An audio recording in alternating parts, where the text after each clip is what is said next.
There is a season in a person's life when everything begins to feel different sometimes, in obvious and overwhelming ways, and sometimes so quietly that it takes time to recognize what has shifted beneath the surface, and the things that once felt certain may no longer feel aligned. The life you carefully built can begin to feel unfamiliar, and you may find yourself gently but persistently questioning who you are underneath all the roles, expectations, and identities you have been living within for many years. Many people describe this experience as the dark night of the soul, a phrase first written about by a 16th century Christian mystic named St. John of the Cross. He described a period on the spiritual path where a person feels lost, uncertain, or disconnected before eventually reconnecting with a deeper and more truthful sense of inner self. In simple terms, it describes a time when the old way of being no longer fits, but the new way has not yet fully formed, and that space in between can feel deeply unsettling and confusing. In everyday life, this does not usually feel mystical or poetic, and it rarely feels romantic or spiritually elevated. Sometimes it simply feels like emotional exhaustion that never quite lifts, like slowly outgrowing relationships or environments that once felt comfortable, or like sitting quietly with the sense that something inside you has changed, even though you cannot fully explain what that change is. It can feel like not quite recognizing yourself anymore, as though the version of you that once moved steadily through life has softened or dissolved into something more uncertain and unfamiliar.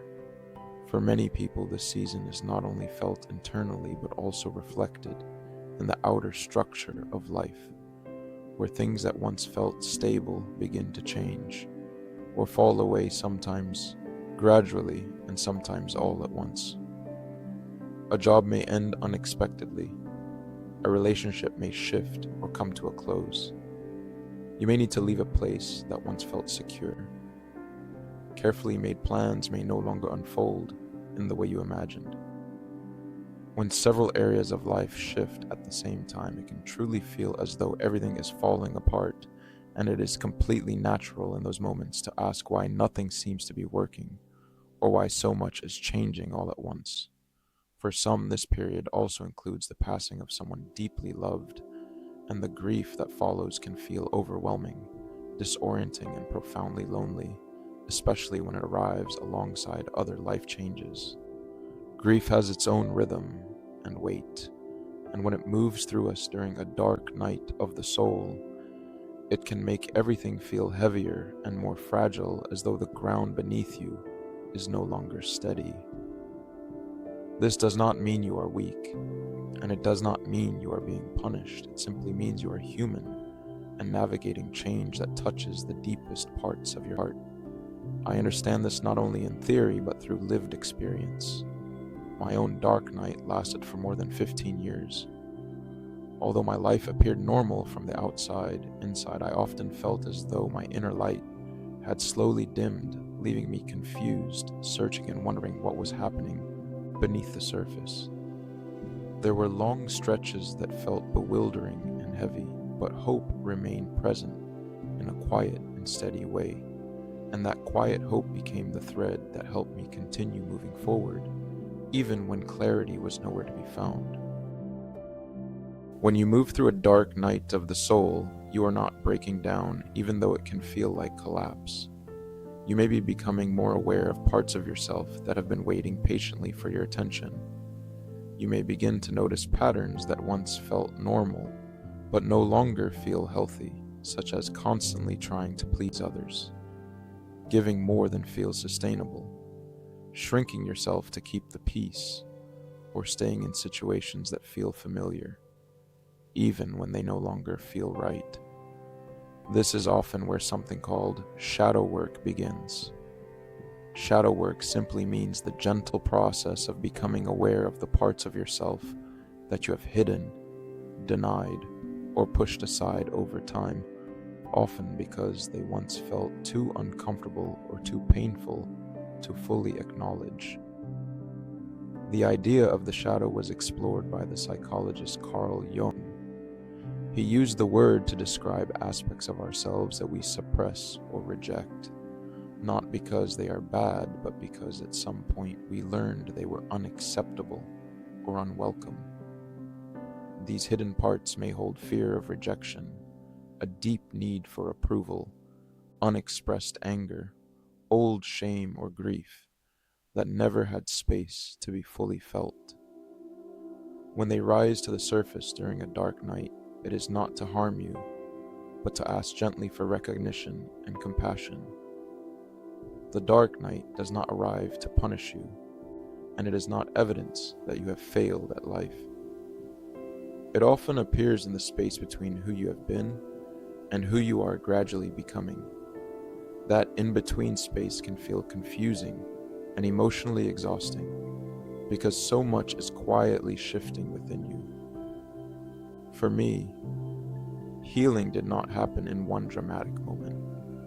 It unfolded slowly and imperfectly through small, honest steps, journaling thoughts without censoring them, allowing difficult feelings to exist instead of pushing them away, setting small boundaries where none had existed before, learning to forgive myself for not knowing sooner what I know now. There were times when I tried to soften the discomfort by distracting or numbing myself with alcohol or medication. This sometimes brought temporary relief, but it never created true healing, because what we avoid gently waits for us until we are ready to face it with more care and honesty. Over time, I came to understand that healing often begins not when everything feels better, but when we stop running from what feels uncomfortable and instead sit beside it with patience and self-compassion. There is no quick way through a dark night of the soul, but there are ways to move through it with greater gentleness, ease, and grace. Becoming quietly curious about your inner world instead of trying to fix everything at once.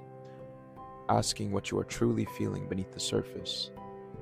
Noticing where fear lives and allowing yourself to respond with kindness rather than judgment. Healing is often subtle and quiet.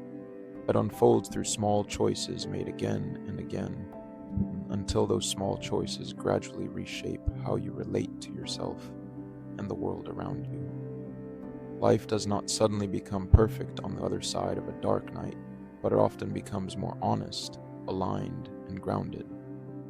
You may find that you react less intensely, seek approval less urgently, and trust your own inner voice with greater steadiness. The light that once felt dim has never truly disappeared. It has simply been waiting for care, attention, and time to shine again in a way that feels authentic rather than forced. If you're in your own dark night right now, especially if life feels as though it is unraveling, or if you are carrying grief alongside other changes, I want you to know that you are not alone. You're not failing, and what you are experiencing does not mean something is wrong with you. Hope does not erase struggle, but it is often the quiet decision to keep moving forward, one gentle step at a time, even when the path ahead is unclear. I spent many years moving through my own darkness, and I am still healing and still growing. But I am here and I am steady, and that quiet reaching toward light is still present within me, just as it is within you, even if you cannot fully feel it yet. Sometimes that quiet reaching is where healing truly begins. Next week, we will gently continue this journey by exploring shadow work more deeply. If that feels like the right next step for you, I hope you will join me again. If this resonated with you, please don't forget to like the video. You're also welcome to share your thoughts or experiences in the comments below. I love reading them. And if you enjoy this kind of content, please consider subscribing. It's completely free and it helps support the channel. Thank you so much for spending this time with me. Until next time, love yourself deeply